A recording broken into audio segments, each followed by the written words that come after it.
Welcome back to the TrailBLAZER pod.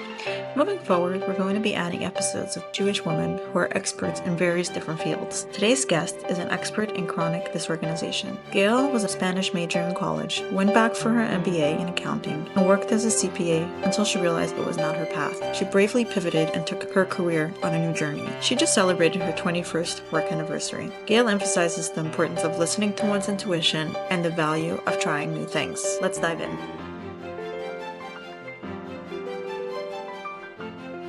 Good morning. Good morning. Welcome to the TrailBLAZER pod. You're a chief executive organizer. I love the name, by the way. Oh, And you're a certified professional organizer in chronic disorganization. And I yes. want to share a little bit how we met because I think it shows the power of networking and meeting new people. We met at one of the global meetups for the Global Network for Jewish Women and Entrepreneurs. And why I find that fascinating is because I had an episode with Natalie, who founded the network. And so I think that's really cool. And I'm curious, what made you join the network? What were you looking for? Okay, so Natalie started it around COVID time, and Hmm. at the time I was in a coaching program, and apparently so was she, which I didn't know about. So I must have put out something into the world about like wanting to increase my global reach, um, and I wanted to have more of a connection to Israel and Yeah. Jewish women and all of that. So I think she found me and said, "Would you like to have a Zoom?" Oh, wow. Yeah. That's so sweet. It was wonderful. I was like, oh my God, I get to talk to someone in Jerusalem. That's amazing. So I joined the network essentially, like it was really grassroots at the Hmm. time. She was just starting up. We had maybe 10 women or something. Wow.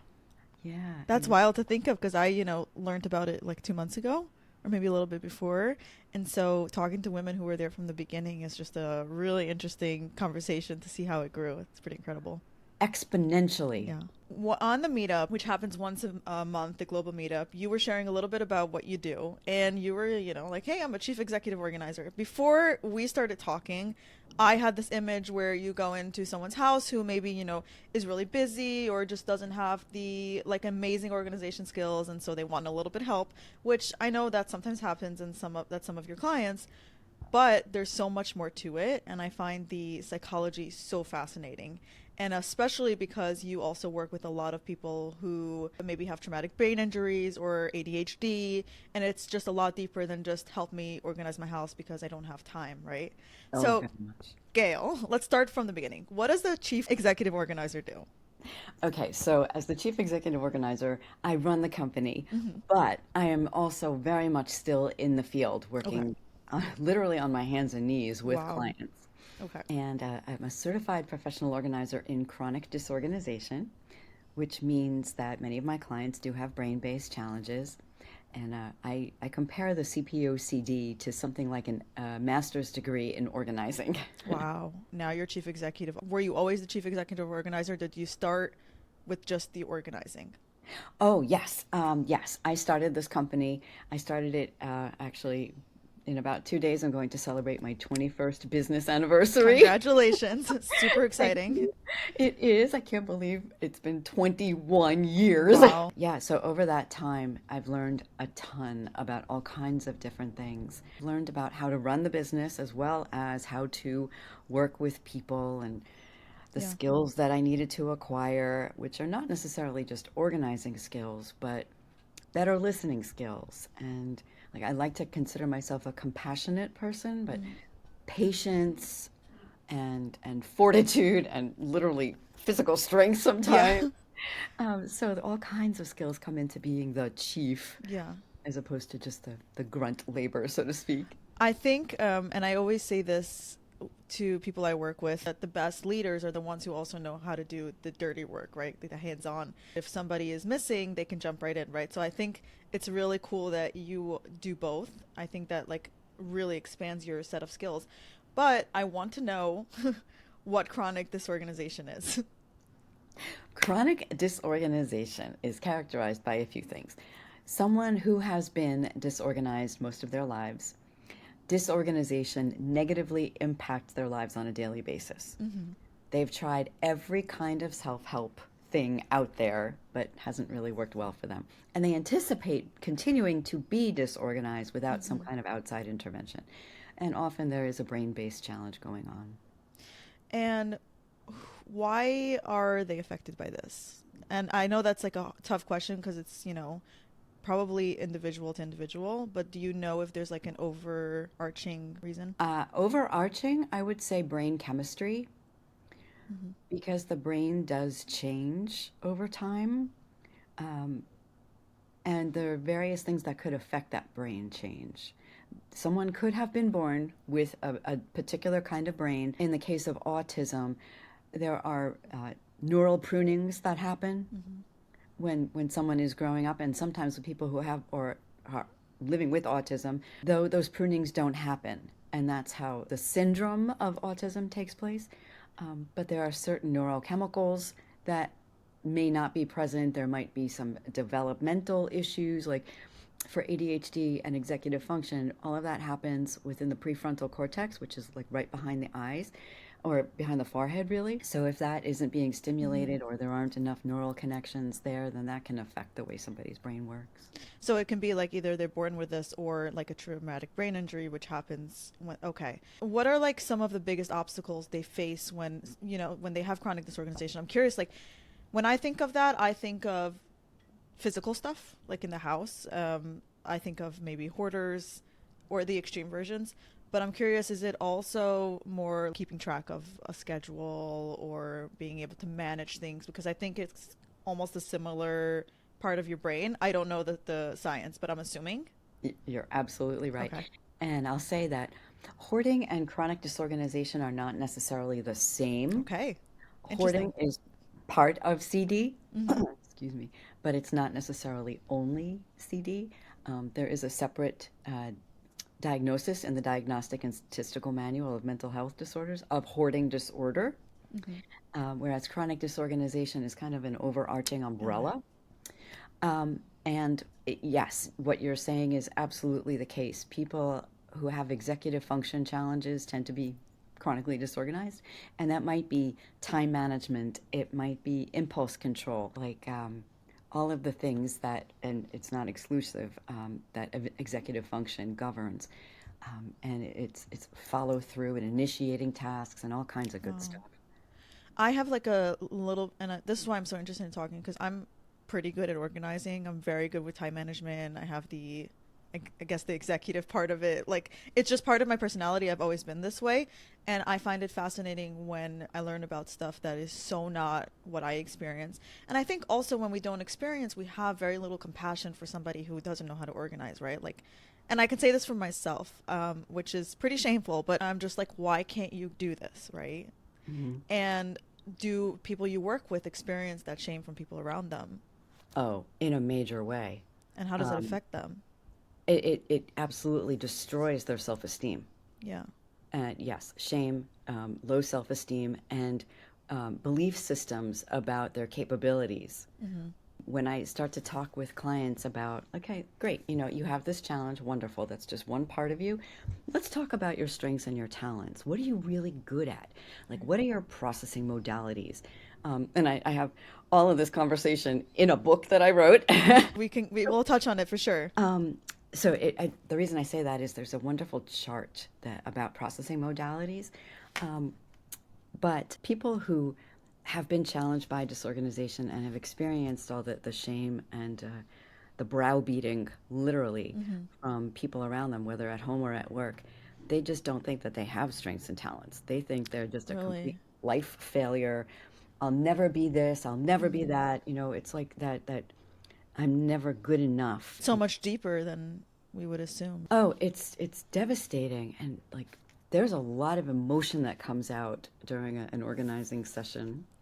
And okay, this is actually one of my questions. Perfect segue. How do you, as the organizer, besides for helping with the organization, you're the one that's dealing with a lot of the emotional challenges. And so, how do you handle that challenges that like accompany chronic disorganization, including the shame that we're talking about, the frustrations, the resistance? It sounds like you were mentioning patience, but you need a lot more than just organizational skills to be basically the organizing buddy for somebody. Yes, that's so true.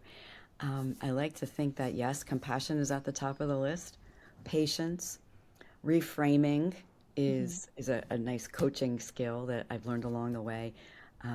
taking someone's perspective and shifting it just a little bit to say, okay, well, let's, if maybe sometimes literally take a step over here and look at Mm-hmm. it from another perspective, another angle. What if we were to say, you're super stubborn, but in another way of phrasing it, you could just be like, you know what you want. That I kind of. love that. I'm gonna Yeah. use that. That's Yeah. great. And listening, lots of listening, Mm-hmm. and literally sometimes hugging it out. There's a woman in my world who does havening, and that's her catchphrase, Interesting. hug it out.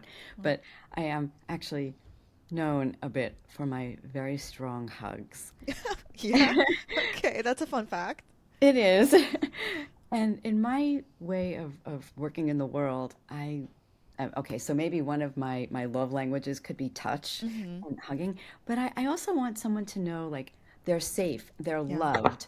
Um, it's okay to feel whatever it is you're feeling. You're human, and these emotions make you human. So let's celebrate you. Wow. How does this technically work? You like get a client, you basically, do you start right away with the organizing part, or do you kind of spend a couple of sessions with the client to figure out all this emotional stuff? Like, where did this come from? When did this start? I'm just curious how it works for you. I appreciate that question. Often when I receive an inquiry, we Mm-hmm. have a good getting to know you call or Okay. a Zoom, and I listen really actively for certain cues, Wow. um, whether like from their processing modality standpoint, and just being able to hold a space and hear what someone is saying and sometimes not saying. And I like Zoom, especially because, or a face to face, even if it's virtual, because I can see their facial Mm-hmm. expressions as well as hear their tone of voice. Sometimes I can see their background and know, like, okay, there's a lot going on here. But really just listening to what they want me to know. And over time, as the trust builds and the relationship builds, they'll tend to open up. I like that you mentioned trust because I was going to ask if you find that the clients are very open with you in when they first meet you, or they kind of try to save face or like, justify the reasons why they're disorganized. I'm just curious what your experience is with that. Oh, very much. It Yeah. takes some time to break down those walls. Everyone asks, is this the worst you've ever seen? Really? I mean, I can imagine that I probably would do the same because you always think you're the worst of the worst, usually when you're struggling with something like that. And Yeah, again, why it's important, and I always say this on the podcast, share your story because we always feel like we're alone and we're the crazy ones. totally. Yeah. Totally. People who struggle with chronic disorganization don't realize that there are a lot Yeah. of others out there who are living with the same challenge. Yeah.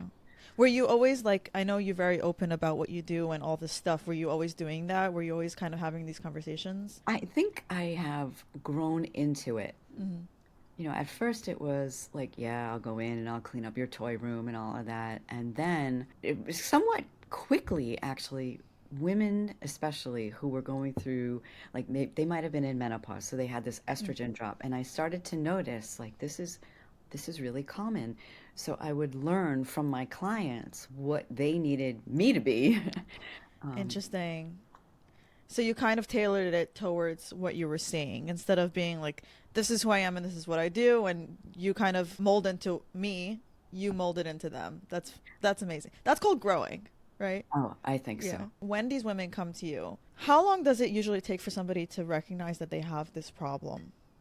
It could take years. How does that usually happen? Is it like somebody in their family is like enough is enough, or a spouse? Or does it need to come from, because they say when you need help or you have an addiction or you need to lose weight, they always say you can have thousands of people tell you this is a problem, but you won't change until it's from you, right? Absolutely. Is it similar here? Very. There are 12-step programs for disorganization. Really? Okay, I did not know this. Yep. There's like groups. There's Clutterers Anonymous, Wow. Messes Okay. Anonymous. I'm learning Yeah. a lot. Oh, it's great stuff. Lots of clutter support groups Wow. out Okay. there. But yeah, it could take, like, exactly as you're saying, the whole like joke about how many people does it take to change a light bulb? The Yes. bulb has to want to change. Yes, exactly. Something I'm curious about. What's the difference with somebody that just doesn't know how to organize their house versus somebody who has an emotional attachment to stuff, maybe stuff that they're not necessarily or shouldn't necessarily be attached with because they get attached to everything. But is there a difference in your approach with these two types of people? Yes, it's definitely an individual approach because everyone could be attached to something different. Mm. And the quantity that someone feels comfortable owning could be different. Um, and we often say if everything is important, then nothing is important. Right. Um, so Absolutely agree with that. Yeah. leave everything out just to see it. It becomes a hoard and you don't see it anyway. Yeah. Um, but yeah, there's a lot of conversation, a lot of, there's a technique called motivational interviewing to What's try to that? get, um, it's lots of questions to get to the heart of the matter. Like, do you really want to save every single one of your child's little scribbles? Right. Like, well, let's talk about that. Peeling Let's the layers. exactly. Hmm. Yeah. So, what are the first steps to getting organized, and like, how does a professional organizer help somebody do that? Well, I've codified the process into 7 steps that Okay. all begin with the letter C. So it's the seven Oh, C's. smart. Okay. And this is in your book, right? Because It I know is. the title has this. Okay. Yes. Perfect. So let's talk about it together. I'm sure. Okay, so the first is consult. Hmm. And it's a lot of conversation. It's like, okay, what's going on for you? What are your goals? What's your big why? Hmm. Most people don't want to be organized just to be organized, but there's a why. Like, do you want to combine households? Are you retiring, changing jobs, relocating? Like, what's your why? And sometimes the answer is I just want to feel normal. Oh, we all want to feel normal. And along the way, I've met this wonderful therapist who said normal is a setting on a washing machine. Very true. Yes, Yeah. he was great. And then okay, so there's consult, there's consider, like, Hmm. and consider, as I'm going through my book and the digital workbook course that I'm creating, I'm looking at it and consider is the biggest chapter. There are Really? so many things. Okay. So what is the consider step? It's, what are your challenges? And there Hmm. can be myriad challenges. It could be financial, space, physical, brain-based, whatever it is. And what are your strengths and talents? You know, what are you great at? What did you learn how to do that you've acquired a skill? What is your whole person to bring to the table? Hmm. And then we get into the nitty-gritty of clear out the space, categorize everything, figure out what's going to go back in, then we contain it, Wow. control it, and then there's coaching involved. Wow. Again, so much more than I expected. And I think one of the another interesting thing I found when we were talking is my assumption before all this was that somebody comes and cleans your house and you leave. But you were actually sharing that this it's kind of a never-ending process. Your clients, which you said is job security, That's right? true. Yeah, but it's really a lifelong process because I can imagine that if somebody's struggling with chronic disorganization, you can go in, you can clean their house, you come back 2 weeks later, and things are the way they were, right? Yes, it's all about habit change. And if someone is willing to change, that's fantastic. We Hmm. can make incredible progress. That's, I guess, the first step to everything. Yeah. Yes. I want to talk to you a little bit about like the relationship between disorganization and ADHD and disorganization and menopause. Because again, two things I never thought about. So maybe you can share a little bit about those. Oh, yes. Well, ADHD, they say that if you know one person with ADHD, you know one person with ADHD. Because You it's have a just, lot of good sayings. thank you. And it's true because every brain is unique. Hmm. So someone may be, and there are different types of ADHD. There's the Right. hyperactive kind Yeah. and the inattentive kind, and then there's combined. Especially you might see it more in men, which is not exclusively men. They Hmm. might be like they're constantly in motion and they're tapping their, um, and there's just stuff. So they don't necessarily have the attention or the patience or the follow through Mm. skill. And that could be with anybody with ADHD. And people who are more of the inattentive type do some women tend to be more inattentive, but like I said, Yeah. it goes all the way. Dreamers. That's how we like to call them. I know a Yes, lot of those. yes. I'd be considered a dreamer. Yeah. Totally. Love it. Yes. And I don't think I have ADHD, but so when someone says I've been diagnosed, I say congratulations. Reframing it. Yeah. But the executive functions that go with ADHD are often challenging, like Mm-hmm. decision making and follow through and initiating a task and prioritizing and all of those things that can be very, very difficult if your brain is not working in Yeah. that way. And that contributes to disorganization. So that was a little bit more what I was mentioning earlier, like with the time management and following through in tasks, which can bleed into, I guess, like the physical disorganization, right? Oh, yes. And how does that differ from like somebody with menopause, or does it not differ? Like what happens in menopause that can cause, if somebody is organized their whole life, can it shift when they're in menopause? It can because there's an Wow. estrogen drop that Oh my that God. affects the ability to organize. And that's also an area that I would like to learn more about Mm-hmm. because early on I noticed this. Women in menopause were like Wow. calling in droves. That is so fascinating. And it's becoming more known now. Yeah. There's such a crazy lack of knowledge around menopause. And I know like women are struggling so much. I'm grateful that I'm, 28, and I think there's a big shift happening where people are talking about it a lot more. Time and energy is being put into studying this because, like I know my mom's generation, they hit menopause and they know nothing about it, and suddenly they're faced with all these like it's almost like personality changes, right? Because if you were somebody who is completely organized and then their estrogen drops and suddenly they can't organize their life. It's frustrating as all hell. And it affects other things also, like word recall and Mm, memory. Um, yeah. it's like, the whole joke. And I'm 56, so I'm Hmm. experiencing all of this myself. Yeah. And I'm like, all right, you know what? I just have to accept it. I'm at this point in my life, and it's like if I can't recall a word, I'll just give myself a little grace, breathe, relax. It will come to me. And having a sense of humor Yeah. also is like, you know what? I'm at it again, a senior Yeah. moment. Yeah. Yeah. Yeah. Yeah. I love that. And if I might also say, I think talking among the generations is Hmm. extremely important. Like I remember my grandmother who was like older at the time Hmm. because she had my mom late. She would talk about going through the change and all of that. Really? Oh yeah, my grandmother was way ahead of her time. I was gonna say because that is not a common thing, especially back then. You knew about this when you were like young. Yes, That's actually, and amazing. Okay.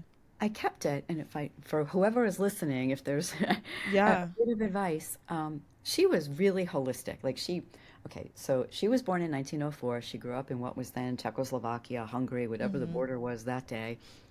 Um, really, and, um, and she grew up on a farm. So there were things in her life which I'm looking at now from this lens, looking backwards, that were like she was outside all the time. There was fresh air and sunshine and good food and constant activity, and there was this wonderful way of healthy living. And I think that has had contributed to her very easy menopausal transition. Yeah. I think that makes total sense. I think it affects everything. I just find that really fascinating that she was so open with you guys at that stage. And that's why, again, important to have these conversations. Like, we're in completely different generations, but I think, like, that's the only way I would ever learn is talking to women who are experiencing it, right? Or it's relevant for them. Absolutely. Pull punches with my own daughter. Yeah. That's how it goes. I know you do coaching and you're very involved in the emotional part and figuring out the reasons why, but I can imagine this is kind of a team effort. Do you work with like mental health professionals? Do you ever tell a client, okay, I think you also have to see a therapist? How does that work? All of the above. Yeah. Yes. Yes, I am actively looking to create new relationships with mental Hmm. health professionals, to be a resource, basically, for my clients, and to know, like, it's okay to talk about this. There are people out there who can help because we are literally, as professional organizers, boots on the ground. Yeah. So it might be inside someone's home or virtually, through video or whatever. We can help Yeah. whoever anyone is anywhere. And to say to my clients, look, there are certain aspects of this that you're going to need clinical help Hmm. with. And I am not allowed to do that. I'm not licensed, Right. I'm not experienced. And sometimes there's medication needed. Right. This is all like you're talking about people who are already your clients, right? How you help them. What advice would you give to somebody who, is listening to this and is like, I can relate. I really struggle with this. I don't know how to reach out. I don't know the first step. I'm ashamed. What would you say to them? I would want to reassure them that if they reach out to a qualified professional organizer, and I'm happy to share a resource. It's the Institute for Challenging Disorganization, also known Mm-hmm. as the ICD, challengingdisorganization.org. It's my credentialing body, Mm-hmm. and some organizers and related professionals exist to do this work. Yeah. So, what I would want to do is reassure that there is no judgment. You might feel the shame, you might feel the embarrassment, but those of us who've been around a while and are still, they might be new and they're still learning, but we come to it from a compassionate Mm-hmm. standpoint, as well as physical learning standpoint. Like we've learned how to do this. Yeah. So, we want to let someone know that we're a soft and safe landing space. Okay, amazing. I know we talked about that this is the 21st work anniversary almost, but I know that you did not intend to enter this field. So I want to talk a little bit about that because I find that super interesting because it is a long time to be in a field that you had not intended to be in. What did you study in college? As an undergraduate, Yeah. I started out pre-med, wound up with a Spanish major, worked for a little while, went back to school, got an MBA in accounting, That's became a so wild. CPA. I love this because I can relate. I love the conversation of pivoting and realizing that something is not for you. I did listen to one of your interviews. I can't remember her name, but it was like a divorce lawyer. You did an interview with her. Karen Yes. Levy. And you were talking about when you were working as a CPA, you were pretty miserable. Kind of Oh, quoting your own words. So, oh yeah. how did you know that it was time to pivot? And also like what gave you the courage? Oh, that's a really wonderful question. Thank you for that. I can say that there was a moment, it was a day, and I remember it well. It was in September, and September for accountants can be a little bit crazy because there's the September 15th and the October 15th deadlines, and Oh, okay. everyone's just nuts trying to get taxes out. And I thought, there was one day I dropped my kids off at daycare, and they were very small at the time. And I thought, this is not why I had children. Wow. I did not have them so that I can throw them into daycare and not Wow. see them for hours at a time. Like I'm missing out on everything. There has got to be a better way. And the mindset in an accounting firm, and I was in a small firm at that Hmm. time. It was so different from what I held dear that I thought, oh, I've got to do something different. Wow. It like wasn't aligning with your life, I guess. Yeah, it was very sheltered, very closed off, literally represented by the three walls of a cube. Wow. And I thought, I'm meant for better things than this. First of all, not all of us listen to that voice in our head, right? I think a lot of us just ignore it. So it takes strength to listen to it, especially the hard things. Like I think a lot of us get comfortable in jobs, even if we're miserable. We're kind of like, this is just my job, my life. I'm gonna suck it up. But when the voice comes in, it's important to listen. But again, it takes strength and courage to start something new. Now, you started your business right after. Somewhat. If that was in September of 2003, Mm-hmm. yes, I took off the entire month of November of Okay. 2003 just to figure out, like, what am I going to do with my life? So I want to talk to you about that. I think like some of us don't take a second to pause. What do I want to do with my life? That's an important thing. How did you come to the place in your mind where you figured out this is what I want to do with my life? I was blessed.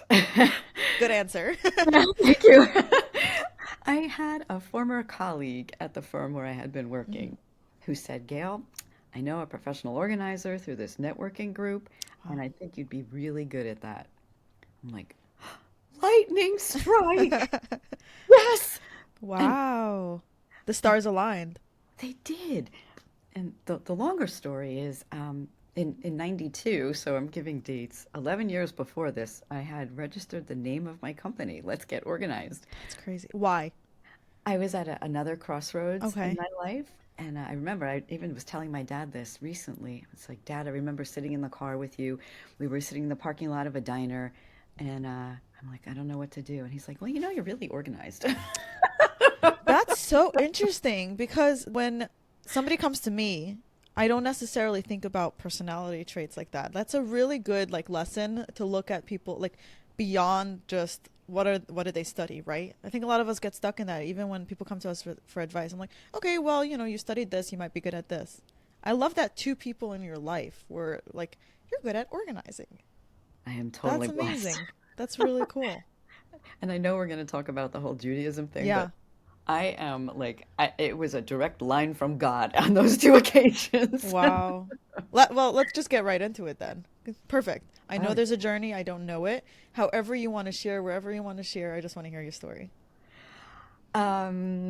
okay. So it has definitely been a journey. Where I am right now is beyond grateful for Mm. this path. And I know the journey will continue. I will never be done. It's been an up and down. Yes, sometimes there have been times when I'm like, okay, God, what's going on here? And other times it's like I see the hand of God. Like one time, literally, I swear it was the strangest thing. I was driving, and I was going too fast. I admit it, and I felt like I literally saw the hand of God come Wow. down and stop me. But that's a Wow. whole other thing. Um, but the journey is, starting from way back when. I grew up in a conservative household, like not traditional, truly, the stereotypical Yeah. suburban household going to a conservative synagogue, Wow. not really observant, doing the whole bat mitzvah prep thing, going to Mm-hmm. Hebrew school 3 times a week, stopping like at my bat mitzvah. Like, I'm done. I'm not going back. This is it. 1 week of Hebrew school left. But then over time, and I guess the more I matured and the more I grew, the more I realized like this is a wonderful thing that I've been given. And with the very few Jewish people on the face of the earth, I feel like I have a responsibility Yeah. to the people who came before me, the people who are come after me, to the earth now as it is, to at least do my part to keep us going. Mm-hmm. Did you have an example of somebody who was a little bit more connected, or was your family and your community the same, like very kind of had a bat mitzvah and that's it? I'm just curious if you like were exposed to it. Okay, I'll go back to my grandmother for a moment, thinking of like who was in my ear early. Mm-hmm. She grew up Orthodox. She said she had the Torah in her house, and Wow. probably because it was like this tiny little enclave, Yeah. in the Carpathian Mountains. So what choice was there? Yeah. Um, This is the one that lived outdoors a lot. yeah, Okay. yeah, my Wonderful. maternal grandmother. Yeah. Her name was Shari. Oh, beautiful. Yeah. Oh, she was amazing. So, but growing up and in the modern life, and that was then, and this is now, Right. and this is here, and that was there. It's like it was like kind of swept aside a bit. But Yeah. again, as I grew, I realized like, you know what? No, I really should have listened a whole lot more. Wow. Um, and then I was married. I'm no longer married, but a few years ago, now we're talking about, I guess, when the kids were still small. So let's say, I want to say maybe 18 years ago or so, Mm-hmm. my ex-husband is a twin, and his twin brother started to go to a Chabad. Oh, okay. Yeah. So my ex-husband Jack said, "Okay, let's give it a shot. There's this wonderful Chabad." So we went, and the rabbi blew my socks off because Really? oh, he did. I will wax poetic about this. So stop me anytime. After a service, the rabbi called and said, I just wanted to let you know, thank you so much for coming. It was lovely to have you. I'm like, I didn't know a thing about Chabad at the time. So Wow. I thought, oh, what a wonderful thing. So I wrote him a note. Thank you so much. It was so lovely to be welcomed so warmly and all of that. And I'm laughing because in retrospect, it's like, oh God, what a clear lens. Hindsight is 2020. Truly, Yeah. truly. And Hindi, his wife. Okay, so I have Rabbi Dove, and at the time, he and his wife Hindi were the only rabbi in Rebbitzin with the Chabad where I go to. And she said, "Come check out the Hebrew school. Just come." Yeah. see it, and I was like, okay, I was really skeptical, like, oh my God, I'm all this stuff. sure. Yeah. And then I drank the Kool-Aid, and I have not looked back. Wow. You know, like this is kind of connecting again to your pivots in your career. I think like you have to be a brave person to kind of see the signs. And again, I'm not going into like the spiritual signs, but like really just see something that is from a different lens and willing to kind of take the risk to explore it. It seems like you are constantly able to see the signs or constantly embracing the signs and like able to shift your life to make it more meaningful or make it more true to you. Am I've I correct learned. in that? That's very kind, actually. Thank you. Of course. I've learned. I've learned to be much more open Mm-hmm. to like get rid of the veil Yeah. of the past or the training or the messaging or whatever, and trust my gut. Listen to the whispers in your ear Yeah. when your brain starts to say, try this. It's a Yeah. good idea to listen. Yeah. And I love hearing stories like this because I think also the older I get, the more I think especially also as women, we have to like our intuition is often very right, right? Like our Oh, gut. totally. And a lot of us are not taught or trained to actually listen to them. Actually they're to teach us a lot. And I think it's really important for us to constantly listen to that voice in our head. Like we usually know before we know, right? There is a very long nerve between the gut and the brain, Yeah. and the gut is called the second brain. So Yeah, it's if pretty it's cool. telling you something, Listen, yeah. Well, this was really like really wonderful. We chatted before, but I feel like I like really learned a lot about you, and you're a really really inspiring person. So thank oh, you so much for sharing. To end off though, I want to ask you what I ask all guests. What does being a trailblazer mean to you?